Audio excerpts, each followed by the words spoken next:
ஆண்டவராக இயேசு கிறிஸ்து நாமத்தினாலே உங்களுக்கு என் அன்பின் வாழ்த்துக்கள்.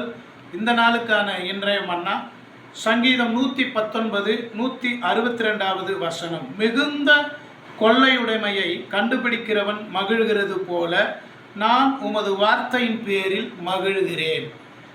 இந்த பக்தன் சொல்லுகிறார், மிகுந்த கொள்ளையுடைமையை கண்டுபிடிக்கிறவன் மகிழ்கிறது போல. கொள்ளையுடைமைனா புதையல், ஒரு புதையலை கண்டவன் போல, அதுவும் அதிகமான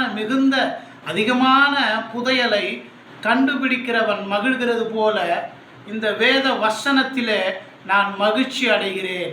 அவ்வளவு நான் இந்த வசனத்தை நேசிக்கிறேன் என்று இந்த பக்தன் சொல்கிறார்.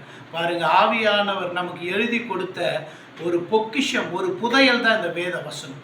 அவ்வளவு நாம் வேத வசனத்தை மகிழ்ச்சியோடு நேசித்து வாசித்து தியானிக்கணும். அல்லேலூயா.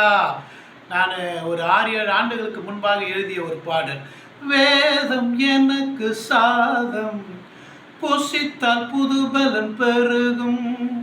வேதம் எனக்கு சாதம் புசித்தால் புதுபலன் பெருகும்.